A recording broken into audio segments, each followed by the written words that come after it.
అదే విధంగా ఈ కార్యక్రమంలో పాల్గొన్న ఇంకొక ముఖ్య అతిథులు ఉమ్మడి రంగారెడ్డి జిల్లా ఇన్ఛార్జ్ మంత్రివర్యులు దుద్దిల్ల శ్రీధర్ బాబు గారు, మాజీ మంత్రివర్యులు శాసన మండలి చీఫ్ విప్ పట్నం మహేందర్ రెడ్డి గారు, అదేవిధంగా తాండూరు శాసన సభ్యులు మిత్రులు మనోహర్ రెడ్డి గారు, చేవెళ్ల శాసన సభ్యులు కాళే యాదయ్య గారు, రాజేంద్రనగర్ శాసన సభ్యులు పెద్దలు ప్రకాష్ గౌడ్ గారు, అదేవిధంగా మిత్రులు మాజీ పార్లమెంట్ సభ్యులు డాక్టర్ రంజిత్ రెడ్డి గారు, చేవెళ్ల ముఖ్యమైన నాయకులు భీం భరత్ గారు, అదేవిధంగా కార్పొరేషన్ చైర్మన్ రంగారెడ్డి జిల్లా అధ్యక్షులు నరసింహారెడ్డి గారు, వికారాబాద్ జిల్లా పార్టీ అధ్యక్షులు దారా సింగ్ గారు, అదేవిధంగా ఈ మున్సిపల్ ఎన్నికల ఇన్ఛార్జ్ హైదరాబాద్ నగర మాజీ మేయర్ బొంతు రామ్మోహన్ గారు, కార్పొరేషన్ చైర్పర్సన్ కాల్వ సుజాత గారు, అదేవిధంగా గ్రంథాలయ సంస్థల చైర్మన్ మధుసూదన్ రెడ్డి గారు, ఇతర ముఖ్యమైన నాయకులు యూత్ కాంగ్రెస్ రాష్ట్ర అధ్యక్షులు శివచరణ్ రెడ్డి గారు, ఇతర ముఖ్యమైన వేదిక మీద ఉన్న నాయకులు ఈ సమావేశాన్ని అద్భుతంగా ఏర్పాటు చేసి పాల్గొన్న వేలాది మంది కాంగ్రెస్ పార్టీ కార్యకర్తలకు, ముఖ్యంగా మా ఆడబిడ్డలందరికీ కూడా మనస్ఫూర్తిగా ధన్యవాదాలు, కృతజ్ఞతలు తెలియజేస్తున్న మిత్రులారా, ఈనాడు 2 సంవత్సరాలు పూర్తి చేసుకున్న సందర్భంగా పేద ప్రజలందరూ కలిసి తెచ్చుకున్న ప్రజాపాలనలో ఎన్నో సంక్షేమ పథకాలను అమలు చేస్తూ అప్పులున్నా పోయిన వాళ్ళు ఎన్నో తప్పులు చేసినా ఈనాడు వాటిని సరిదిద్దుకుంటూ అభివృద్ధి పదాన నడిపించే ప్రయత్నం చేస్తున్నాం. ఈరోజు ముఖ్యంగా రంగారెడ్డి జిల్లాలో ఉన్న మున్సిపల్ ఎన్నికలకు సంబంధించి ఈరోజు రంగారెడ్డి జిల్లా ప్రజల్ని నేను ఆలోచన చేసి నిర్ణయం తీసుకోమని విజ్ఞప్తి చేస్తున్నా. అది కొడంగల్ నియోజకవర్గంలో ఉన్న 3 మున్సిపాలిటీలు కావచ్చు, తాండూరు నియోజకవర్గంలో ఉన్న మున్సిపాలిటీలు కావచ్చు, పరిగిలో ఉన్న మున్సిపాలిటీలు కావచ్చు, వికారాబాద్, చేవెళ్ల, మహేశ్వరం, అదేవిధంగా మనకు మేడ్చల్, మల్కాజ్గిరిలో ఉన్న మున్సిపల్ ఎన్నికల్లో పోటీ చేస్తున్న అభ్యర్థులను అక్కడి ఓటర్లందరినీ ఆలోచన చేయమని నేను ఈరోజు మీ అందరికీ విజ్ఞప్తి చేస్తున్నా. తెలంగాణ రాష్ట్రంలో 2014 నుంచి దాదాపుగా 2024 వరకు 10 సంవత్సరాలు చంద్రశేఖరరావు గారే ముఖ్యమంత్రిగా ఉన్నారు. వారి కుమారుడు తారక రామారావు గారే మున్సిపల్ శాఖ మంత్రిగా ఉన్నారు. అదేవిధంగా కేంద్రంలో నరేంద్ర మోడీ గారు 3వసారి ప్రధానమంత్రి అయిండు. 12 సంవత్సరాల నుంచి ప్రధానమంత్రిగా కొనసాగుతున్నాడు. ఏనాడు కూడా ఈ పార్టీలు కానీ బీఆర్ఎస్, బీజేపీ మన స్థానిక సమస్యల్ని పరిష్కరించాలనో, మన మున్సిపాలిటీలలో సీసీ రోడ్లు వేయాలనో, అండర్ గ్రౌండ్ డ్రైనేజ్ నిర్మించాలనో, లేకపోతే మన వీధి దీపాలను సరిదిద్దాలనో, అంతెందుకు పేద ప్రజల గుర్తింపైన రేషన్ కార్డు ఇవ్వాలన్న ఆలోచన కూడా ఈ పార్టీలు చెయ్యలేదు. ఇవాళ వార్డు మెంబర్ అయినా, సర్పంచ్ అయినా, మున్సిపల్ ఎన్నికలైనా భారతీయ జనతా పార్టీ నాయకులు మా మోడీ గారిని చూసి ఓటేయండి అని అడుగుతున్నారు. నేను ఒక్క మాట అడగదలుచుకున్న బీజేపీ నాయకులను, పెళ్లి పెద్దను చూసి పిల్లనిస్తే పిల్లగానోడు పనికిరానోడైతే సంసారం చేసేది ఎవరు అని నేను అడుగుతున్నా. పెళ్లి పెద్ద మంచి చెడ్డ చెప్పడానికే ఉంటాడు కానీ సంసారం చేయాల్సింది, కుటుంబాన్ని నడపాల్సింది పెళ్లి పిల్లగాడే తప్ప పెళ్లి పెద్ద కాదు.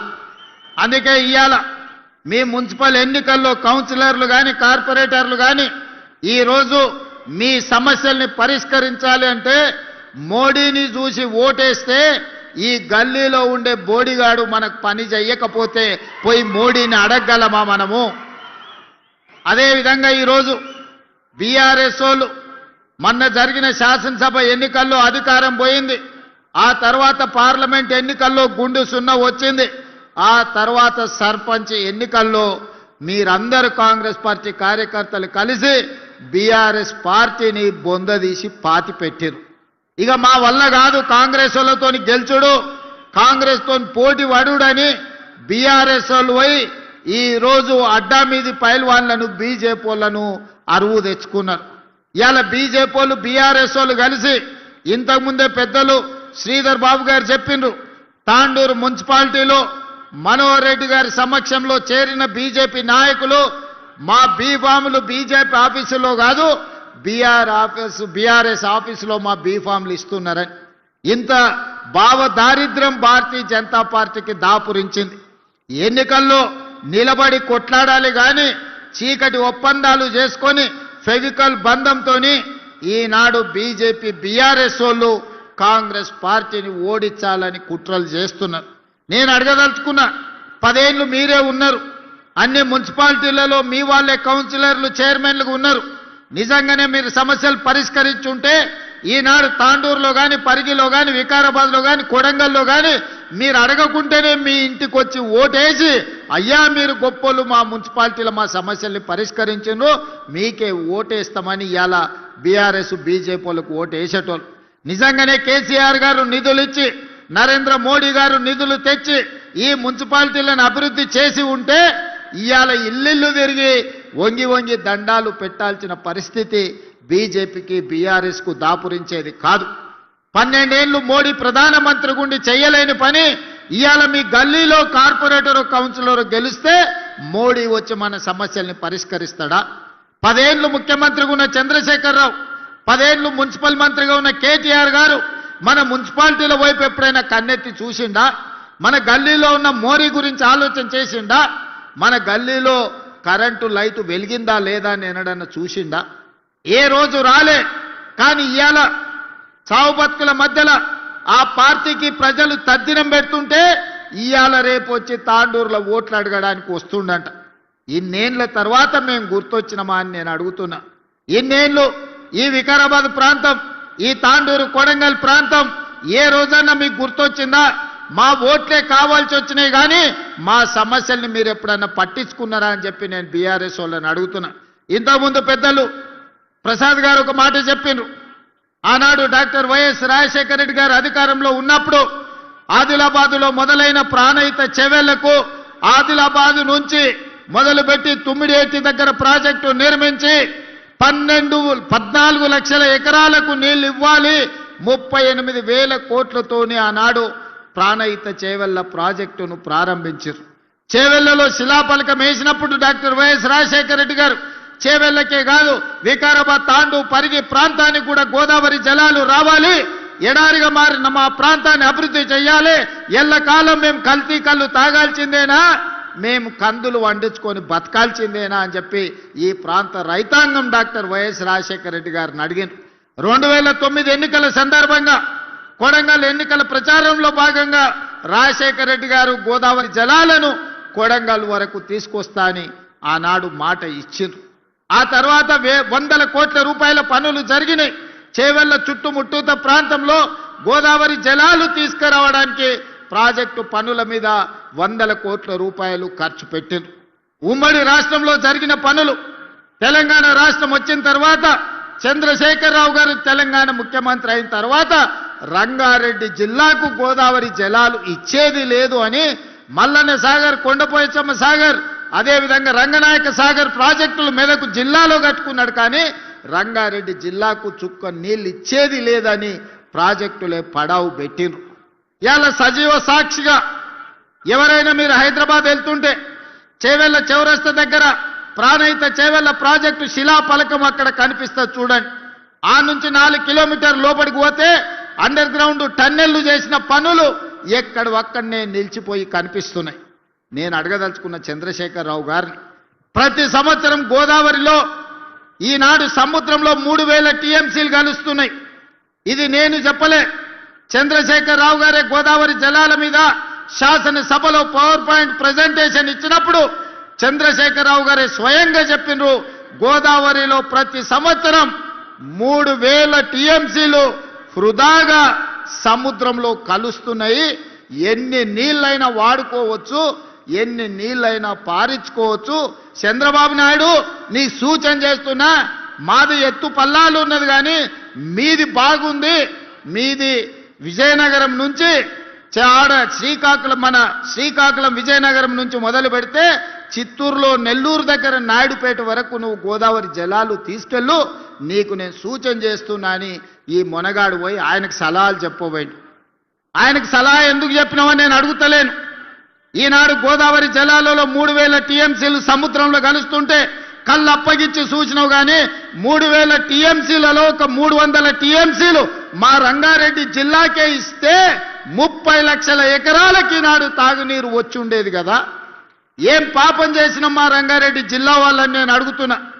ఇవాళ మా కొడంగల్, వికారాబాద్, తాండూరు, పరిగి, చేవెళ్ళ, మహేశ్వరం లాంటి నియోజకవర్గాలు, ఇబ్రహీంపట్నం లాంటి నియోజకవర్గాలు ఇవాళ తాగునీరు సాగునీరుకు అల్లాడుతున్నాయంటే 10 సంవత్సరాలు తెలంగాణ రాష్ట్ర ముఖ్యమంత్రిగా మీరు మాకు చేసిన ద్రోహం కాదా అని నేను ఈ వేదిక మీద నుంచి సూటిగా వారిని అడుగుతున్నా. ఎందుకు ఉమ్మడి రాష్ట్రంలో సమైక్య పాలనలో సీమాంధ్ర పాలకులు మంజూరు చేసి పక్క రాష్ట్రమోడు మనకు నిధులు ఇచ్చి అనుమతులు ఇస్తే సొంత రాష్ట్రంలో పుట్టి పెరిగిన తెలంగాణ ఉద్యమకారుడు అని చెప్పుకునే చంద్రశేఖరరావు రంగారెడ్డి జిల్లాకు గోదావరి జలాలు రాకుండా ఎందుకు అడ్డుకున్నాడో ఇవాళ రంగారెడ్డి జిల్లాలో మేము నాయకులమని చెప్పుకునే సబితా ఇంద్రారెడ్డి గారు సమాధానం చెప్పాలి. కాంగ్రెస్ పార్టీ సింబల్ మీద గెలిచి 10 ఏళ్ళు అధికారం అనుభవించి అన్ని హోదాలలో సంపాదించుకొని 2014లో 2018లో కాంగ్రెస్ పార్టీ మీకు అండగా నిలబడితే 2018 కాంగ్రెస్ బీఫామ్ మీద గెలిచి మీరు బీఆర్ఎస్ పార్టీలకు పోయినప్పుడు వారు ఏం చెప్పిండ్రు? రంగారెడ్డి జిల్లా అభివృద్ధి కోసమే పార్టీ ఫిరాయిస్తున్నా అని చెప్పిండ్రు. మరి నిజంగానే అభివృద్ధి కోసం పార్టీ ఫిరాయించుంటే చేవెళ్ల ప్రాజెక్టును పూర్తి చేయడానికి అనుమతులు నిధులు ఎందుకు తీసుకురాలేదు? ఈరోజు రంగారెడ్డి జిల్లా ప్రజలకు సబితా ఇంద్రారెడ్డి గారు సమాధానం చెప్పాలి. నిన్నమన్నా వారు వస్తున్నారు, ఎన్నికల్లో ప్రచారం చేస్తున్నారు. మీరు చేసిన ద్రోహానికి ఈ ప్రజలను కలిసే నైతిక అర్హత సబితా ఇంద్రారెడ్డి గారికి ఉన్నదా అని నేను అడుగుతున్నా. ఇవాళ ఈ జిల్లాను చంద్రశేఖరరావు ఎట్లాగూ మనోడు కాదు, చంద్రశేఖరరావు పరాయోడే. చంద్రశేఖరరావు పక్క చూపులే చూస్తాడు, పక్క రాష్ట్రం కోసమే పనిచేస్తాడు. రోజమ్మ పెట్టిన రొయ్యల పులుసు తిని రాయలసీమను రతనాల సీమ చేస్తా అని చెప్పిండు చంద్రశేఖరరావు. కానీ రంగారెడ్డి జిల్లాలో ఓట్లు సీట్లు అన్ని బీఆర్ఎస్కి ఇస్తే గోదావరి జలాలు మనకు తీసుకొస్తాని చెప్పలే. పాలమూరు రంగారెడ్డి పూర్తి చేసి నీళ్ళు ఇస్తా అని ఊరిచ్చి లక్ష్మీదేవి పల్లికాడ భూసేకరణ కూడా చేయలే, ఆడ పెద్ద రిజర్వాయర్ కడతా అని చెప్పిండు. మా రామ్మోహన్ ఎప్పుడు కలిసినా కూడా మనం ఏదైనా చేసి లక్ష్మీదేవి పల్లిలో భూసేకరణ చెయ్యాలి, అక్కడ ప్రాజెక్టు కట్టాలి అని చెప్తున్నాడు. తెలంగాణలో ఎత్తైన ప్రాంతం నెత్తి మీద కుండ పెట్టుకొని ఒక బొక్క పెడితే ఎట్లయితే మనిషి ఎంత తడుస్తాడో తెలంగాణ మొత్తానికి ఎత్తైన ప్రాంతం లక్ష్మీదేవి పల్లి, అక్కడ రిజర్వాయర్ కడితే రంగారెడ్డి మహబూబ్నగర్ జిల్లాలో నీళ్లు వస్తాయని నేను కాదు చెప్పింది, చంద్రశేఖరరావే చెప్పిండు. మరి ఎందుకు కట్టలేదే? ఎందుకు భూసేకరణ చేయలేదు? అందుకే ఈ వేదిక మీద నుంచి మా రామ్మోహన్ రెడ్డి గారు అడిగినట్టుగా లక్ష్మీదేవి పల్లి భూసేకరణ తొందరలోనే సేకరిస్తాం. ఆ ప్రాజెక్టును కట్టడానికి అవసరమైన ప్రణాళికలను సిద్ధం చేస్తున్నాం. అదే కాదు, ఈనాడు ప్రాణహిత చేవెళ్ళ చంద్రశేఖరరావు నిర్లక్ష్యానికి రంగారెడ్డి జిల్లా బలైంది. అందుకే ఈనాడు తుమ్మిడిహెట్టి దగ్గర మొదలు పెట్టాల్సిన ప్రాజెక్టును చిన్న కాళేశ్వరం మేడిగడ్డ దగ్గరికి తరలించండి. మంతని పెద్దలు శ్రీధర్ బాబు గారు ఇక్కడనే ఉన్నారు. మేడిగడ్డ, సుందిల్లా, అందారం ఆడ లిఫ్టులు బ్యారేజీలు కట్టిండు. కానీ మంతని నియోజకవర్గానికి గుంట భూమి కూడా నీళ్ళు ఇవ్వలే. 1,00,000 కోట్ల రూపాయలు ఖర్చు పెట్టి కాళేశ్వరం కట్టిండు. కట్టిన కాళేశ్వరం 3 ఏళ్లలోనే కూలేశ్వరం అయింది. 1,00,000 కోట్ల రూపాయలు గోదావరిలో కలిసిపోయినాయి. కేసీఆర్కు ఆ కాళేశ్వరం దెబ్బకు ఎర్రవల్లిలో 1000 ఎకరాల ఫామ్ హౌస్ వచ్చింది. ఆయన కొడుకుకు జన్వాడలో ఫామ్ హౌస్ వచ్చింది. ఆయన బిడ్డకు శంకర్పల్లిలో ఫామ్ హౌస్ వచ్చింది. ఆయన అల్లుడు హరీష్ రావుకు మొయినాబాద్లో ఫామ్ హౌస్ వచ్చింది. సడ్డకుని కొడుకు సంతోషరావుకు ఇవాళ 1000 కోట్ల రూపాయల వ్యాపారాలు వచ్చినాయి. మాకు మాత్రం గోదావరి జలాలు రాలేదు. గోదావరి జలాలను అడ్డం పెట్టుకొని గోదావరి జలాల ముసుగులో 1,00,000 కోట్లు ఖర్చు పెట్టి కాళేశ్వరం కట్టి 1,000 కోట్లు కొల్లగొట్టి మీరు ఫామ్ హౌస్లు కట్టుకున్నారు, మీరు వ్యాపారాలు పెట్టుకున్నారు, మీరు టీవీలు పెట్టుకున్నారు, మీరు పేపర్లు పెట్టుకున్నారు మీ గురించి గొప్పలు రాసుకోవడానికి. కానీ మాకు మాత్రం చుక్క నీరు రాలే. అందుకే ఈనాడు వికారాబాద్ జిల్లా నుంచి నాయకత్వం వహిస్తున్న నేను తెలంగాణ రాష్ట్ర ముఖ్యమంత్రిగా తెలంగాణ శాసనసభకు సభాధ్యక్షుడుగా ఉన్న గడ్డం ప్రసాద్ కుమార్ గారు శాసనసభ నడుపుతున్నారు. మేమిద్దరం ఈరోజు మీకు మాట ఇస్తున్నాం. మా శ్రీధర్ బాబు గారి సాక్షిగా గోదావరి జలాలను తీసుకొచ్చి తాండూరు, పరిగి, వికారాబాద్, చేవెళ్ల ప్రాంతాన్ని సస్యశ్యామలం చేసే బాధ్యత మాది. ఈ రోజు మీరు ఆశీర్వదించిండ్రు, మాకు అవకాశం వచ్చింది. ఆనాడు దళితుని ముఖ్యమంత్రిని చేస్తా అని దళితులను చంద్రశేఖరరావు దగా చేస్తే ఇవాళ ఒక దళిత బిడ్డ శాసనసభకే సభాధ్యక్షుడై అక్కడ పైన కూర్చుంటే చంద్రశేఖరరావు మాట్లాడాలంటే గా దళిత బిడ్డనే అడుక్కునే పరిస్థితి కాంగ్రెస్ పార్టీ తీసుకొచ్చింది. అందుకే ముఖం జల్లక ఈరోజు శాసనసభకు వస్తలేడు చంద్రశేఖరరావు. ఆయల్ల దళితులకు 3 ఎకరాల భూమి అన్నాడు, డబుల్ బెడ్రూమ్ ఇల్లు అన్నాడు, తెలంగాణ ముఖ్యమంత్రి అన్నాడు. అన్ని రకాలుగా దోకా ఆయన చేస్తే ఈనాడు ఒక స్పీకర్, 4 మంత్రి పదవులు దళితులకు ఇచ్చి ఈరోజు దళితులకు ఆత్మ గౌరవాన్ని మన పార్టీ, మన ప్రభుత్వం నిలబెట్టింది. సోదరులారా, శాసనసభ స్పీకర్గా వారు అత్యున్నతమైన పదవిలో ఉన్నాడు. తెలంగాణ రాష్ట్ర ముఖ్యమంత్రిగా మొట్టమొదటి స్థానంలో నేనున్నా. వడ్డిచ్చేది మేమే, మీరు రాసుకోండి. తాండూరుకు అండర్ గ్రౌండ్ డ్రైనేజీ ఇస్తాం, తాండూరుకి కాగ్నా నీళ్లు ఇస్తాం, తాగే నీళ్లు కాగ్నా నుంచి ఇచ్చే బాధ్యత మాది. పరిగి మున్సిపాలిటీ అభివృద్ధి చేయడంతో పాటు వికారాబాద్ మున్సిపాలిటీని అభివృద్ధి చేస్తాం.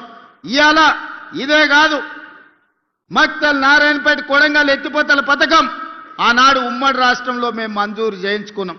10 సంవత్సరాలు హరీష్ రావు, కేసీఆర్ కుట్ర చేసి తొక్కి పట్టిండ్రు. ఈ మధ్యలోనే భూసేకరణతో పాటు పర్యావరణ అనుమతులు అన్నీ వచ్చినాయి. మక్తల్, నారాయణపేట, కొడంగల్ నియోజకవర్గాలలో కృష్ణా నదీ జలాలను తరలించి 1,50,000 ఎకరాలకు రాబోయే 3 ఏళ్లలో నీళ్లు అందించే బాధ్యత మన ప్రభుత్వం తీసుకుంటది. ఇవన్నీ పనులు పూర్తి చేయగలుగుతున్నాము అని అంటే ఇవాళ మన ప్రభుత్వం ఉంది, ప్రజాప్రభుత్వం ఉంది, ప్రజలు ఎంచుకున్న ప్రభుత్వం ఉంది. వికారాబాదు జిల్లా ప్రజల మనుషులు ఈరోజు అధికారంలో ఉన్నారు కాబట్టే ఈరోజు మన ప్రాంతానికి నీళ్లు, నిధులు మంజూరు అవుతున్నాయి. అంతేకాదు మిత్రులారా, అప్పా జంక్షన్ నుంచి మన్నెగూడ వరకు రోడ్డు చూసిరు. ఎన్ని ప్రాణాలు పోయినవో మీరే కళ్ళతో చూసిరు. ఎన్నోసార్లు చచ్చిపోతున్నప్పుడు మా రామ్మోహన్ రెడ్డి వాళ్ళని పలకరియడానికి మా యాదయ్య గారు అక్కడికి వెళ్ళారు. ఆ కుటుంబాలు ఎంతో ఆవేదన వ్యక్తం చేసినాయి. 10 ఏళ్ళు మంజూరైన, కేంద్ర ప్రభుత్వం మంజూరు చేసిన రోడ్డును పర్యావరణం పేరు మీద కొన్ని కేసులు పడితే వాళ్ళతో పాటు లిటిగేషన్లు ఆనాడు బీఆర్ఎస్ నాయకులు చేరిన. ఒక్కరోజు కూడా అప్పా జంక్షన్ నుంచి మన్నగూడ రోడ్డు పూర్తి చేయాలనే ప్రయత్నం చేయలే. నేను వచ్చిన తర్వాత పదే సమీక్షలు చేసి మా మిత్రుడు రామ్మోహన్ రెడ్డి గారికి చెప్పిన, ఏ విధంగానే నా పిటిషన్ వేసిన వాళ్ళను తీసుకురా, వాళ్ళని మాట్లాడు, వాళ్ళు ఏం సమస్య చెప్తుండ్రో అడుగు, ఆ సమస్యను పరిష్కరిద్దామని చెబితే ఒక్కడికి 10 సార్లు వాళ్ళ దగ్గరికి పోయి వాళ్ళతోని మాట్లాడి వాళ్ళని నా దగ్గరికి, ముఖ్యమంత్రి దగ్గరికి తీసుకొస్తే వాళ్ళ ఏవైతే డిమాండ్లు ఉన్నాయో వాటన్నిటిని పరిష్కరించి ఈనాడు అప్పా జంక్షన్ నుంచి మన్నెగూడ వరకు రోడ్డు ఎంత వేగంగా జరుగుతుందో మీ కళ్ళతో చూశారు. మొన్నటికి మొన్న రోడ్డు మీద టిప్పర్లో కంకర తీసుకుపోయి ఆర్టీసీ బస్సు మీద పడితే 40 మంది పైగా చచ్చిపోయారు. ఈ పాపం చంద్రశేఖరరావుది కాదా? ఈ పాపం సబితా ఇంద్రారెడ్డిది కాదా? ఒక్కనాడైనా రామ్మోహన్ రెడ్డి చేసిన ప్రయత్నం ఆ పిటిషన్ లేచిన వాళ్ళని పిలిచి కూర్చోబెట్టి మాట్లాడి ఉంటే మంత్రిగా ఇన్ని ప్రాణాలు మిగిలేవి కదా? మీరు చేసిన పాపం కాదా? మీరు పాల్పడ్డ హత్యలు కాదా? పేదోళ్ళ ప్రాణం పట్ల మీకు విలువ లేదనడానికి ఇది ఒక ఉదాహరణ మాత్రమే. అదే కాదు, ఈరోజు మన్నెగూడ నుంచి తాండూరు పోవాలంటే 2-3 గంటలు పట్టే, మోకాళ్ళంత గుంతలు ఉండే. ఇప్పుడే మా మనోహర్ని అడిగిన, ఏం మనోహర్ పరిస్థితి అని. లేదన్నా వేగంగా పనులు జరుగుతున్నాయని. ఇవాళ వికారాబాద్ నుంచి తాండూరు, మన మన్నెగూడ నుంచి తాండూరు పోవడానికి ప్రత్యేకమైన రోడ్డు ఈరోజు పనులు జరుగుతున్నాయి. ఎన్ని నిధులు కావాలన్నా తాండూరు ఆ రోడ్డును పూర్తి చేసి సంవత్సరం తిరిగే లోపల తాండూరు ప్రజలకు ఒక మంచి రోడ్డు ఇచ్చే బాధ్యత ఈనాడు మన ప్రభుత్వం తీసుకుంటుంది అని చెప్పి ఈ వేదిక మీద నుంచి మీకు సూచన చేస్తున్నా. అదేవిధంగా మిత్రులారా, RRR ఔటర్ రింగ్ రోడ్డు రావడంతో మన రంగారెడ్డి జిల్లాలో ఒకనాడు ఏ పరిస్థితి లేకుండే, ఎకరం భూమి అమ్మాలంటే తల తాకట్టు పెట్టే పరిస్థితి. ఔటర్ రింగ్ రోడ్ వచ్చిన తర్వాత 1,00,000 వలకని భూమి కోటి అయింది, కోటి భూమి 10 కోట్లయింది, 10 కోట్ల భూమి ఇవాళ 100 కోట్ల రూపాయల విలువ పెరిగింది. ఇవాళ 100 కోట్ల కంటే కూడా మన రంగారెడ్డి జిల్లా ఔటర్ రింగ్ రోడ్ చుట్టూత భూమి దొరకలేదు. అందుకే కేంద్ర ప్రభుత్వంతో మాట్లాడి ఈనాడు రీజనల్ రింగ్ రోడ్డు 360 కిలోమీటర్లతోని ఈనాడు కేంద్ర ప్రభుత్వాన్ని మంజూరు చేయించినాం. రాబోయే రోజుల్లో రీజనల్ రింగ్ రోడ్డు రాబోతుంది, రేడియల్ రోడ్స్ రాబోతున్నాయి. వికారాబాద్ అంతర్జాతీయ పర్యాటక కేంద్రంగా మారబోతుంది. ప్రపంచానికి ఆదర్శంగా మన జిల్లా నిలబడబోతుంది. ఇవన్నీ పనులు కూడా ఇవాళ మనం చేసుకునే పరిస్థితి వచ్చింది. దీనికి ప్రధానమైన కారణం ఈరోజు మనం అధికారంలో ఉండడం వల్లనే ఇది సాధ్యమైంది.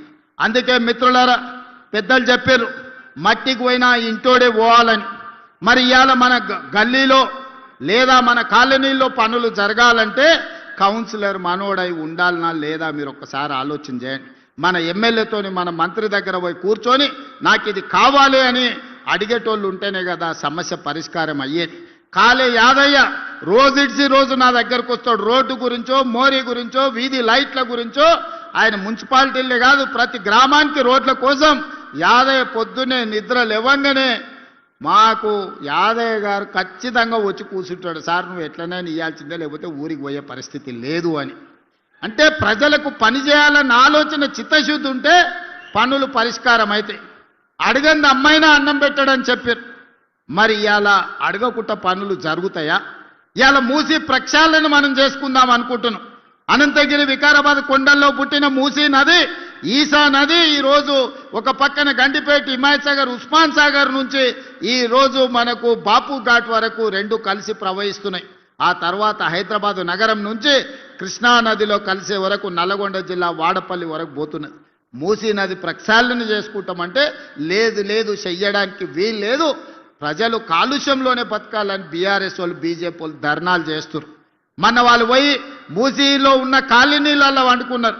వరదొచ్చినప్పుడు నేను అడిగిన, మరి పోండా ఇప్పుడు మూసీ దగ్గర పోయి పండుకోండి, చూద్దాం, మూసీలో కొట్టుకుపోయి కృష్ణాలో తేలుతారు పోండి అని. ఎవడు అక్కడి దిక్కుపోలే. ఎంతసేపు చేసే అభివృద్ధికి కాళ్ళల్లో కట్టెబెట్టాలన్న ఆలోచన తప్ప అభివృద్ధి చేసుకోవాలన్న ఆలోచనే లేదు. గుజరాత్లో సబర్మతి రివర్ ఫ్రంట్ చేసుకుంటారు, ఢిల్లీలో యమునా నది రివర్ ఫ్రంట్ చేసుకుంటారు, ఉత్తరప్రదేశ్లో గంగా నది రివర్ ఫ్రంట్ చేసుకుంటారు. ఇవన్నీ బీజేపీ పాలిత రాష్ట్రాలు. గొప్పగా చెప్పుకుంటారు మా నరేంద్ర మోడీ ఇన్ని రివర్ ఫ్రంట్లు చేసిండు, ఇంత అభివృద్ధి చేసిండని. అయ్యా మరి గుజరాత్కు సబర్మతి రివర్ ఫ్రంట్ కావాలి, ఢిల్లీకి యమునా నది రివర్ ఫ్రంట్ కావాలి, ఉత్తరప్రదేశ్కు గంగా నది రివర్ ఫ్రంట్ కావాలి. మరి మా హైదరాబాద్కు యమునా నది, మా మూసీ నది రివర్ ఫ్రంట్ వద్దా అని నేను అడుగుతున్న బీజేపీలో. ఏం దరిద్రం వచ్చింది మీకు? మీ నెత్తి మీద ఏమన్నా దరిద్రం ఉందా? మా మూసీ ప్రక్షాళన చేసుకొని మేము మంచిగా బతుకుతాం అనుకుంటే మాకు అడ్డం పడుతున్నారు. ఇవాళ పేదోళ్లకు మంచి ఇండ్లు కట్టిస్తాం, మంచి స్కూల్ కట్టిస్తాం, వాళ్ళ పిల్లలకు మంచి పాఠాలు చెప్పిస్తాం మూసీ నది ఒడ్డున ఉన్న వాళ్ళకంటే, లేదా మూసీ మురికిలోనే వాళ్ళు బతకాలని ఇవాళ బీజేపీ వాళ్ళు, బీఆర్ఎస్ వాళ్ళు అడ్డం పడుతున్నారు. ఎందుకు నేను ఇవన్నీ చెప్తున్నా అంటే ఇవన్నీ పట్టణ ప్రాంతాలలో ఉన్న అభివృద్ధి కార్యక్రమాలు. ఈ పట్టణ ప్రాంతాలలో నిన్నటి వరకు బీఆర్ఎస్, బీజేపీ కౌన్సిలర్లు, కార్పొరేటర్లుగా ఉన్నారు. ఇవాళ వాళ్ళ దరిద్రం వదిలింది, ఆ చీడ పోయింది. మళ్ళీ ఈ ఎన్నికల్లో మంచోళ్ళని తెచ్చుకోకపోతే మళ్ళీ వాళ్ళే మోపైనరంటే మనం ఈ అభివృద్ధి కార్యక్రమాలను చేసుకోలేము. గ్రామాలలో జరిగిన ఎన్నికల్లో గ్రామ పంచాయతీల్లో 70% కాంగ్రెస్ పార్టీ జెండా ఎగిరింది. అందుకే ప్రతి గ్రామంలో ఇవాళ లక్షలాది రేషన్ కార్డులు ఇచ్చిన మాట నిజం కాదా? ఎవరు అడిగితే వాళ్లకు, పెళ్లి అయిన వాళ్లకు, అత్తగారింటికి పోయిన వాళ్లకు ఇవాళ రేషన్ కార్డులు ఇవ్వలేదా? మా అక్కలు ఇక్కడనే ఉన్నారు. ఇవాళ సన్న బియ్యం ప్రతి మనిషికి 6 కిలోల చొప్పున 3,17,00,000 తెలంగాణ బిడ్డలకు ఈనాడు ఈ ప్రభుత్వం 6 కిలోల ప్రకారం సన్న బియ్యం ఇస్తుంది. అక్క ఈడున్నోళ్ళు నేను అడుగుతున్న మా అక్కల్ని, పాలపిట్టల లెక్క ఉన్నారు మొత్తం ఇందిరమ్మ చీరలు కట్టుకొని మా అక్కలు. దసరా పండుగ నాడు పోయినట్టే ఉంది. పైనుంచి చూస్తుంటే మా అక్కలు మీటింగ్కి వస్తున్నారు, పాలపిట్ట ఎగురుకుంటూ వస్తున్నట్టే ఉంది. మా అక్కలు ఈ పాలపిట్ట రంగు చీరలు కట్టుకొని వస్తుంటే సన్న బియ్యం వస్తున్నాయా లేదా అక్క? ఆ ఎల్ల దొడ్డు బియ్యం ఇస్తే బర్రెలకు దాన పెట్టి రావునా? ఇవాళ ఈ సన్న బియ్యంతో పిల్లలకు బుక్కెడు బువ్వ పెట్టే పరిస్థితి వచ్చింది. 3,17,00,000 మందికి ఇవాళ సన్న బియ్యం ఇస్తున్నాం. మా రిపోర్టర్ల మిత్రులు కూడా చాలామంది ఉన్నారు, వాళ్ళకు కూడా సన్న బియ్యం వస్తున్నాయనే నేను అనుకుంటున్నాను. ఎందుకంటే జర్నలిస్టులు ఉన్నారు కానీ వాళ్ళు కూడా పేదోళ్ళే, వాళ్ళకు కూడా సన్న బియ్యం వస్తున్నాయా లేదా ఒకసారి ఆలోచన చేయాలి. కొంతమంది యువకులు ఉన్నారు, నిన్నమననే పెళ్ళిళ్ళు అయినట్టుగా అనిపిస్తుంది. రేషన్ కార్డులు వచ్చే ఉంటాయి, అవునా? రేషన్ కార్డు ఇస్తేమి, సన్న బియ్యం ఇస్తేమి, 200 యూనిట్లు ఉచిత కరెంట్ ఇస్తేమి, గ్రామాలలో ఇందిరమ్మ ఇండ్లు కట్టుకోండి అని పెళ్ళైన వాళ్ళకందరికీ ఇందిరమ్మ ఇల్లు, నియోజకవర్గానికి 3,500 ఇండ్లు ఇచ్చినాం. రాష్ట్రం మొత్తం 4.5 లక్షల ఇండ్లు పేదోళ్ళకి ఇచ్చినాం. నిజంగానే చంద్రశేఖర్ రావుకు 10 ఏళ్లలో 20 లక్షల కోట్ల నగదు ప్రజలు పన్నులు చెల్లించు. సంవత్సరానికి 2 లక్షల ఇండ్లు కట్టుంటే కూడా 10 ఏళ్లలో 20 లక్షల ఇండ్లు కట్టుండేటోడు.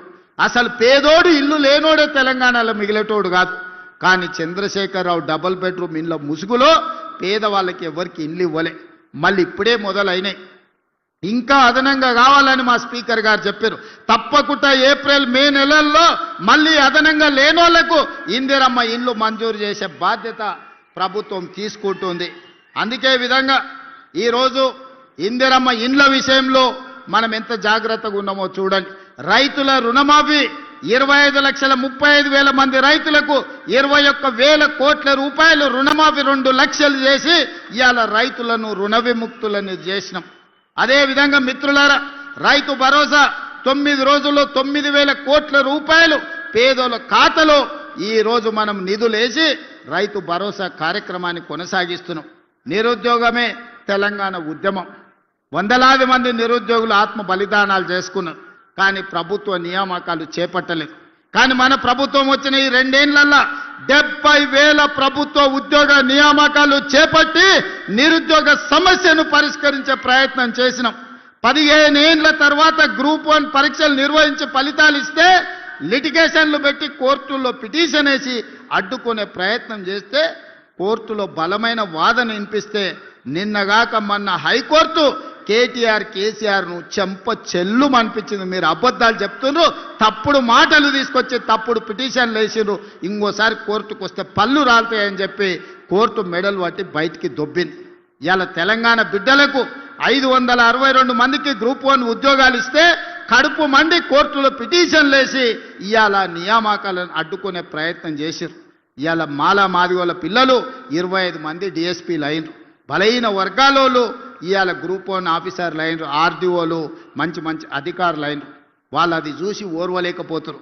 ఎప్పుడు మా కళ్ళ ముందల చేతులు కట్టుకొని నీ బాంచం దొరాని బతకాల్సిన వాళ్ళు ఈ దళితులు, బలహీన వర్గాలు, ఆదివాసీలు గ్రూప్ 1 అధికారులే అధికారం చెలాయిస్తుంటే వాళ్ళ ముందు మేం చేతులు కట్టుకొని నిలబడాలని అని కుట్రతోని కడుపు నిండా విషం పెట్టుకొని గ్రూప్ 1 పరీక్షలను అడ్డుకునే ప్రయత్నం చేసిండ్రు.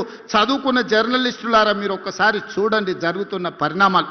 2011లో గ్రూప్ 1 నియామకాలు జరిగితే మళ్ళీ 2025లో మన ప్రభుత్వం నియమించే వరకు 15 సంవత్సరాలు గ్రూప్ 1 ఉద్యోగ నియామకాలు చేపట్టలేదు. 23, 24 ఏళ్ల వయసు పిల్లగాడు పరీక్షలకు పోటీ పరీక్షలకు మొదలు పెడితే 15 ఏళ్ళు అంటే 35 ఏళ్ళు వచ్చినాయి. వాడికి పెళ్ళేం కావాలి, వాడికి పిల్లనే వడియాలి. వాడు ఇంటికాడ అమ్మా నాయనకి చెప్పి నేను హైదరాబాద్ పోతున్న చదువుకొని అధికారి ఆఫీసర్ అయి వస్తా అంటే 15 ఏళ్ళు హైదరాబాద్లో అశోక్ నగర్లోనో, ఇందిరానగర్లోనో, లేకపోతే దిల్సుఖ్ నగర్లోనో ఎన్ని రోజులు నిరుద్యోగ తిరుగుతాడు? ఆ తల్లిదండ్రుల బాధ ఎప్పుడన్నా కేసీఆర్కి అర్థమైందా? ఆయన బిడ్డ నిజామాబాద్ పార్లమెంట్లో ఓడగొడితే 6 నెలలు తిరిగే లోపలనే ఎమ్మెల్సీ ఇచ్చాడు. అల్లుని మంత్రి చేసుకుని, కొడుకుని మంత్రి చేసుకుని, సడ్డకుని కొడుకు రాజ్యసభ ఇచ్చాడు.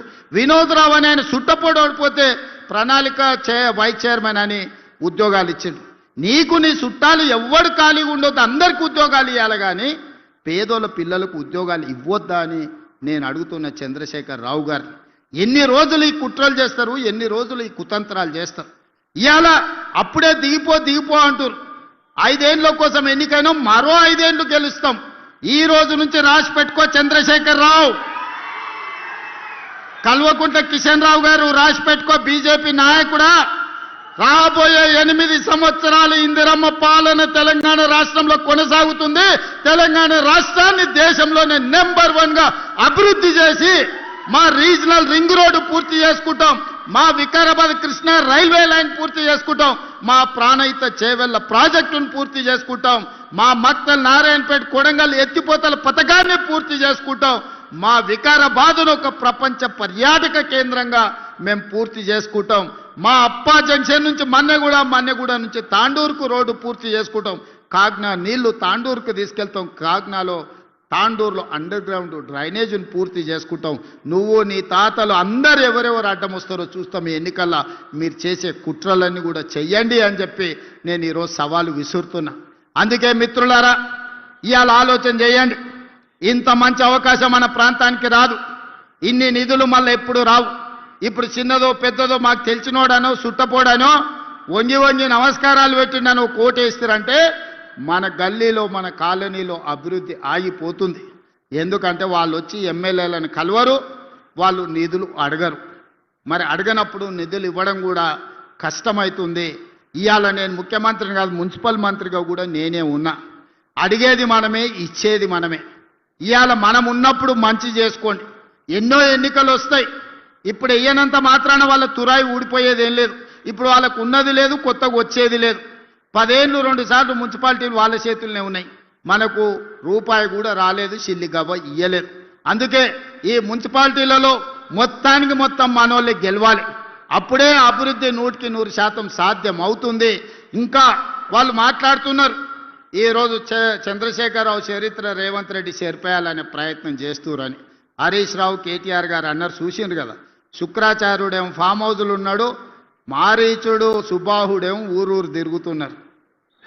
గతంలో పురాణాలలో మీరు చూసిరు కదా, దేవతలు యజ్ఞాలు యాగాలు చేస్తే వాటిని భగ్నం చేయడానికి శుక్రాచార్యుడు మారీచుని సుబాహుడు అనే రాక్షసులను పంపించేటోళ్ళు.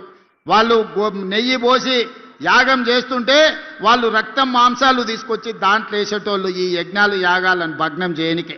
ఇవాళ తెలంగాణలో కూడా మేము కష్టపడి అభివృద్ధి చేస్తుంటే ఈ మారీచుడు సుబాహుడు కాళ్ళల్లో కట్టెలు పెట్టి తిరిగే ప్రయత్నం చేస్తున్నారు, ఊరూరు తిరుగుతురు. మా తెలంగాణ జాతి పితకు చంద్రశేఖరరావు గారికి టెలిఫోన్ ట్యాపింగ్లో నోటీస్ ఇచ్చిరని నేను ఒక్క మాట అడగదలుచుకున్నా. ఎవరిని వదిలినరాయా మీరు? ప్రతిపక్ష నాయకులను వదలకపోతే, జడ్జిలను వదలకపోతే, జర్నలిస్టులను వదలకపోతే, సినిమా తారలను వదలకపోతే, ఆఖరికి పెళ్ళా మొగుడు మాట్లాడుకుంటుంటే కూడా వాళ్ళ చెవులలో వాళ్ళు మాట్లాడుకునేది నీకెందుకయ్యా వినేది? ఏమన్నా పొయ్యకాల ఏం రోగం అయ్యా అది? పెళ్ళా మొగుని కూడా మాట్లాడుకోనియరా? ఇంత చిల్లర పని చేసినప్పుడు నోటీస్ ఇవ్వకపోతే ఏం చేస్తారయ్యా? అసలు బేడీలేసి ఈడ్స్కి రావాలి. ఇంకా మన పోలీసు వాళ్ళు మంచోళ్ళు కాబట్టి నోటీస్ ఇచ్చి రమ్మంటే లేదు లేదు నేను ఫామ్ హౌస్లో ఉన్నా దావతులు చేసుకుంటున్నా మీరు ఆడికే రమ్మని అడిగాను. ఎవడన్నా తప్పు చేసినోడు రమ్మంటాడే? అయినా కూడా వయసును దృష్టిలో పెట్టుకొని బంజారాహిల్స్లో నీకు ఇల్లు ఉంది కదా గాడికి రా నమోదు చేసుకుంటావు అంటే గట్లెట్లా పిలుస్తారా అని అడుగుతారు. ఇవాళ తప్పు చేసినోని అంగి పట్టి ఈడ్చుకొచ్చే చట్టం ఉంది మన దగ్గర. ఇవాళ ఆయన చరిత్రనంట నేను మొత్తం రూపుమాపే ప్రయత్నం చేస్తుండంట. హరీష్ రావు గారు, మీ మామ దొంగ పాస్పోర్ట్ల చరిత్ర నేను తూడిపినా పోతుందా? నీ పక్కలుండే ఆర్ఎస్ ప్రవీణ్ కుమారే చెప్పిండు, చంద్రశేఖరరావు మీద దొంగ నోట్ల కేసు చిక్కడపల్లి పోలీస్ స్టేషన్లు ఉందని. ఆనాడు ఎవరో ఒక నాయకుడు ఆయన ఎంబడి ఉండేట ఆయన దొంగ నోట్లలో దొరికితే చంద్రశేఖరరావు కూడా అందులోనే ముద్దాయి అని నేనన్లే ఆర్ఎస్ ప్రవీణ్ కుమార్ అన్నాడు. దొంగ నోట్లు ముద్రించే మీ చరిత్ర నేను తూడుపుతే పోతుందా? దళితుని ముఖ్యమంత్రి చేస్తానని దగా చేసిన మీ చరిత్రను నేను చెరపాలన్నా జరుగుతుందా? దళితులకు 3 ఎకరాలు ఇస్తాన్న మీ హామీ నేను తూడ్చేస్తే పోతుందా? డబుల్ బెడ్రూమ్ ఇల్లు ఇస్తానని పేదోళ్ళని చేసిన మోసానికి ఈరోజు నేను ఒకవేళ చెరపాలనుకున్న మీ చరిత్ర చెడిపోతుందా? ఇంటికో ఉద్యోగం ఇస్తామని తెలంగాణలో 1200 మంది బిడ్డలను పొట్టన పెట్టుకుంటువే, ఆ 1200 మంది శవాల మీద మీరు ఈ తెలంగాణ రాష్ట్రానికి ముఖ్యమంత్రి అయ్యి ద్రోహిగా చరిత్రలో నిలబడిపోయినరే. మీరు ఉద్యమకారులకు చేసిన ద్రోహాన్ని నేను చెడపదలుచుకుంటే కూడా చెడుతుందా? మీ చరిత్ర దొంగ పాస్పోర్ట్లు, మీ చరిత్ర దొంగ నోట్లు, మీ చరిత్ర దళితులను దగా చేసిన చరిత్ర, మీ చరిత్ర తెలంగాణ ఉద్యమకారులను దోకా చేసిన చరిత్ర, మీ చరిత్ర నేను చెరపదలుచుకున్నా చెరిగేదేనా అని నేను అడుగుతున్నా హరీష్ రావు గారిని. అందుకే మీ చరిత్రను ఎవ్వడు చెరపలేరు. శాశ్వతంగా తెలంగాణ ద్రోహిగా, పాపాల భైరవుడుగా తెలంగాణ ఉన్నంతకాలం చంద్రశేఖరరావు పాపాల భైరవుడు అని తెలంగాణ చరిత్రలో ఉంటుంది హరీష్ రావు గారు. దీన్ని ఎవ్వరు చెరపలేరు. ఇది తెలంగాణ సమాజానికి అంత తెలుసు. అందుకే నేను ఏం ప్రయత్నం చెయ్యా, మీ చరిత్రను కావాలంటే మా కార్యకర్తలకు చెప్పి గోడల మీద రాపిస్తా ఎప్పటికి ఉండేటట్టు. మా రామ్మోహన్ రెడ్డి గారు సూచన ఎత్తున పరిగెంత రాపిరు ఆయన పాస్పోర్ట్ల దందా, దొంగ నోట్ల దందా గురించి గోడల మీద రాపిస్తే కానీ వాళ్ళ గొప్పతనం ప్రజలకు తెలియదు. ఏదేమైనా స్క్రీన్ మీద మా అక్కలు ఉన్నారు. మా అక్కలను ఒకటే మాట అడగదలుచుకున్నా. ఆ ఎల్ల బతుకమ్మ చీరలు మీకు ఇచ్చిండ్రు, ఎన్నడన్నా కట్టుకున్నారా అక్క? తలుపు మూసన్న కట్టుకునే పరిస్థితి ఉండేనా? బతుకమ్మ చీర ఇయ్యాలి, తీసుకుపోయి పిట్టల్ని బెదిరియడానికి బాయికాడ కట్టేయాలి. అవునా? మనం వేసిన పంట మొక్కజొన్ననో అదో ఇదో ఉంటే పిట్టలు వాళ్ళకుంటే బెదిరియడానికి ఆడ అడ్డం కట్టేది. ఇవాళ మా అక్కలు ఇందిరమ్మ చీరిస్తే పాల పిట్టలాగా కట్టుకొని వచ్చారు. చీర అంటే గిట్లుండాలి. తమ్ముడు సార పెడితే ఆ చీర కట్టుకొని అక్కలందరూ ఇవాళ ఆశీర్వదించడానికి వచ్చిండ్రు.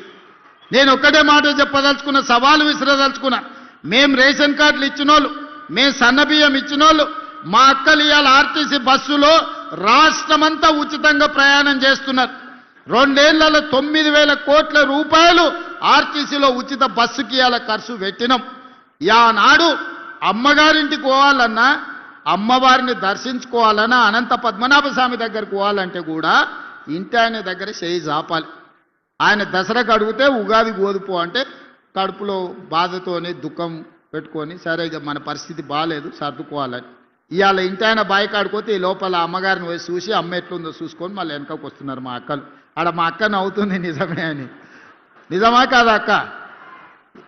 సెలవులు వస్తే పిల్లల్ని తీసుకొని గుడికి పోతున్నాం. అవునా? బడికాడు ఇడిచిపెట్టాలంటే బస్సులో పోతున్నాం. ఎప్పుడన్నా ఎవరన్నా రూపాయి అడిగినరా? పథకం మొదలుపెట్టినాడే నన్ను కొంతమంది మా ఆడబిడ్డలు అడిగినారు, అయ్యా మరి మమ్మల్ని బస్ కిరాయి అడిగితే ఏం చేయాలి? ఏం లేదక్క, నా ఫోటో జేబులో పెట్టుకొని మా తమ్ముడు పట్నంలో ఉంటాడు, పోయి కిరాయి పైసలు తెచ్చుకోపోండి అని చూపియమని చెప్పిన. 2 ఏళ్లలో ఎప్పుడన్నా ఎవరైనా రూపాయి అడిగినరా అక్క? ఉచితంగా ప్రయాణం చేస్తలేరు. బస్సులో ఉచిత ప్రయాణమే కాదు, ఇవాళ మా ఆడబిడ్డలకు 1000 బస్సులు కొనిచ్చి ఆర్టీసీకి కిరాయి పెడితే నెలకు 70,000 రూపాయల ఆదాయం ప్రతి బస్సు మీద ఇవాళ మా ఆడబిడ్డలకు వస్తున్నాయి. 27,000 కోట్ల రూపాయలు సున్నా వడ్డీతోని ఆడబిడ్డల 1,000 కోట్ల రూపాయలు వాళ్ళ చేతిలో పెట్టినాం. 1 కోటి మంది ఆడబిడ్డల్ని కోటీశ్వరులను చేయాలన్న లక్ష్యంతో ఈరోజు హైటెక్ సిటీ పక్కన ఐటీ కంపెనీలు విప్రో, ఇన్ఫోసిస్, మైక్రోసాఫ్టే కాదు, శిల్పారామం పక్కన ఇందిరా మహిళా శక్తి స్టాల్స్ 3.5 ఎకరాలు 1000 కోట్ల భూమి ఇచ్చి 150 స్టాల్స్ పెట్టి మా అక్కలు తయారు చేసే వస్తువులన్నీ హైటెక్ సిటీ పక్కన పెట్టి ఈరోజు ప్రపంచానికి మేము ఈరోజు చూపించినాం. ఇదే కాదు, మీరు ఆన్లైన్లో అమెజాన్లో బుక్ చేస్తుంటారు మా మిత్రులు చాలామంది, అది కావాలి ఇది కావాలని. ఇవాళ రేపు మా అక్కలు తయారు చేసే పిండి వంటల నుంచి వాళ్ళు తయారు చేసే చేతి వస్తువుల వరకు అమెజాన్లో ఈరోజు అందుబాటులోకి తీసుకొచ్చినాం. ప్రపంచమంతా ఎవరు ఏం కొనాలన్నా అమెజాన్లో మా అక్కలు తయారు చేసే వస్తువులను కొనుక్కునే పరిస్థితి ఇవాళ తెలంగాణ రాష్ట్రంలో తీసుకొచ్చినాం. ఒక పక్కన రైతులకు ఆనాడు చంద్రశేఖరరావు అన్నాడు వరేసుకుంటే ఉరేసుకున్నట్టే అని. కానీ మన ప్రభుత్వం వచ్చినాక నేను చెప్పిన వరి వేయండి, సన్న ఒడ్లు పండించండి, గిట్టుబాటు ధరనే కాదు 500 రూపాయల బోనస్ ఇస్తామంటే ఈరోజు దేశంలోనే ప్రతి సంవత్సరం 1,55,00,000 మెట్రిక్ టన్నులు ప్రతి సీజన్లో ఇవాళ ఒడ్లు పండించి దేశంలోనే అత్యధికంగా వరి పండిస్తున్న రాష్ట్రంగా తెలంగాణ ఒక ప్రతిష్టను సాధించింది. 500 రూపాయల బోనస్ ఇచ్చి ఇవాళ ఒడ్లు కొంటున్నాం. తాండూరు కందులకి ఈరోజు మంచి మార్కెట్ తీసుకురావడానికి ప్రయత్నం చేస్తున్నాం. అందుకే మిత్రులారా, ఒకవైపున రైతులను, రెండో వైపున మహిళల్ని, మూడో వైపున విద్యార్థులను, నిరుద్యోగ యువకులను ఒక్కొక్క సమస్యను పరిష్కరించుకుంటూ ఒక్కొక్క సమస్యను అధిగమించుకుంటూ తెలంగాణ రాష్ట్రాన్ని నెంబర్ 1గా ఈ రాష్ట్రానికి పెట్టుబడులను ఆకర్షించి మొన్నటికి మొన్న మీరు చూసిండ్రు మహేశ్వరం దగ్గర గ్లోబల్ సమ్మిట్ ఏర్పాటు చేస్తే 100 దేశాల నుంచి పెట్టుబడులు పెట్టే వాళ్ళు ఇక్కడికి వచ్చారు. ఇవాళ ఒక గొప్ప ఫ్యూచర్ సిటీని 30,000 ఎకరాలలో ప్రపంచంని తలదన్నే విధంగా ఒక గొప్ప నగరాన్ని ఈరోజు మనం నిర్మించుకోబోతున్నాం. ఇవాళ మన ఏరియాలో పారిశ్రామిక వాడలను తెస్తే మన నిరుద్యోగ యువకులకు ఉద్యోగ ఉపాధి అవకాశాలు వస్తాయి. అందుకే మిత్రులారా, ఈరోజు సంక్షేమాన్ని అభివృద్ధిని కొనసాగించాలి అంటే మీరు నిండు మనసుతో ఆశీర్వదించాలి. ఈరోజు చిన్నదో పెద్దదో తప్పిదం జరిగితే అది మళ్ళా సరిదిద్దుకోలేంది. పాముకు పాలు పోసినట్టే బీఆర్ఎస్కి ఓటు వేస్తే, ఎందుకంటే కడుపు నిండా విషమే. ఎప్పుడైనా హరీశ్వరరావును చూడండి, నాగుపామును చూడండి ఎట్లుంటుందో, ఆయన నాలుకతో సహా ఎట్లుంటాడో ఒక్కసారి ఊహించుకోండి. కడుపు నిండా విషమే. ఎవడు మంచుకున్నా ఓరోడు, ఎవరు తెల్లబట్టలు వేసుకున్నా సహించరు. అందరూ దివాలా తీసి ఉండాలి, మొత్తం పిచ్చమెత్తుకొని బతకాలని కడుపు నిండా విషం పెట్టుకొని తిరుగుతున్నారు. కాబట్టి ఈ పాములకు మీరు ఓటేస్తారంటే పాముకు పాలు పోసినట్టే. ఈ పాములను మళ్ళా బతకనిస్తారంటే మళ్ళా మన సమస్యలు పరిష్కారం కావు, మళ్ళీ గోసపడాల్సి వస్తుంది వీళ్ళకి ఏమాత్రం అవకాశం వచ్చినా. అందుకే మిత్రులారా, మన పార్లమెంట్లో రంజిత్ రెడ్డి గెలిచి ఉంటే ఢిల్లీలో మనకి ఇంకా బలం పెరిగుండేది. ఇవాళ డాక్టర్ రంజిత్ రెడ్డి ఈ ప్రాంత అభివృద్ధిలో ప్రభుత్వం వైపు నుంచి కూడా మీకు అండగా నిలబడతాడు. మీరందరూ కలిసికట్టుగా ఈ ప్రాంతాన్ని అభివృద్ధి చేసుకోండి. మున్సిపాలిటీలలో ప్రతి మున్సిపాలిటీలో ప్రత్యేకమైన అభివృద్ధి కార్యక్రమాలను తీసుకొని రంజిత్ రెడ్డి గారిని ప్రత్యేకమైన బాధ్యత ఇచ్చి మున్సిపల్ మంత్రిగా వారిని పెట్టి ఈ చేవెళ్ల పార్లమెంటు నియోజకవర్గంలో ఉన్న ప్రతి మున్సిపాలిటీకి ప్రత్యేకమైన నిధులు ఇస్తా, మాజీ పార్లమెంట్ సభ్యునికి బాధ్యత ఇస్తా, ఎన్ని నిధులు కావాలన్నా ఇచ్చే బాధ్యత నాది. పని చేయించుకునే పని మీది. గెలిపించుకోండి, మీరు నిధులు సాధించుకోండి. మీరు గాడిదకు గడ్డేసి గోవుకు పాలు విండుతామంటే కుదరదయ్యా. నేనైతే ఇక ఉన్నది ఉన్నట్టు చెప్పదలుచుకున్నా. మీరు గాడిదలకు గడ్డేస్తే అవి తిని బాగా బలుస్తాయి, వెనక పోతే తంతాయి, ముందరికి వస్తే పొడుస్తాయి. మీరు గోవు దగ్గరకు పోయి పాలు విండనికి పోతే రావు. అందుకే ఇవాళ గోవు లాంటి కాంగ్రెస్ పార్టీని గెలిపించుకోండి. ఇదే మన పేదోళ్ళ పార్టీ, మన పేదలకు మర్యాద. ఓ పూట పని అయినా కాకపోయినా పోతే పలకరిస్తారు, మర్యాద ఇస్తారు, కూసబెడతారు, ఏంది సమస్య అని అడుగుతారు. గతానికి ఇవాళకున్న తేడా మీరు ఆలోచన చెయ్యండి. గతంలో ఎప్పుడు ఏ పోలీసోడు వస్తాడో తెలియదు, ఎవ్వరు ఫోన్లో మాట్లాడుకోవాలన్న గతంలో భయం ఉండే. ఈడున్న యువకులని చెప్పుండ్రి, ఫోన్లలో మాట్లాడుకునే స్వేచ్ఛన ఉండేనా గతంలో? ఇవాళ ఉన్న పరిస్థితి ఏందో మీరు చూడండి. అందుకే చిన్న చిన్న విషయాలు ఏమన్నా ఉన్నా పక్కన పెట్టండి. నేనుంటా. వికారాబాద్ జిల్లా నుంచి ఈరోజు నేను ప్రసాద్ గారు రాష్ట్రానికే నాయకత్వం వహిస్తున్నాం. మన జిల్లాలో 100% ఫలితాలు అనుకూలంగా ఉండాలి. అట్లనే గెలిస్తే మనం నిధులు కూడా అట్లా తెచ్చుకోవడానికి అవకాశం ఉంటుంది. కాబట్టి మిత్రులారా, ముఖ్యంగా మా అక్కల మీద నాకు సంపూర్ణమైన విశ్వాసం ఉంది.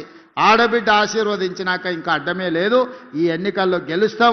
ఎందుకంటే మగపిల్లలను అక్కడిక్కడ కదులుతున్నారు. మా అక్కలు మాత్రం మంచిగా ఈటీవీ మా టీవీ సీరియల్ పోతే పోయినా మళ్ళీ రేపు చూసుకోవచ్చని మంచి కూర్చొని ఆశీర్వదించనికే ఇక్కడికి వచ్చారు.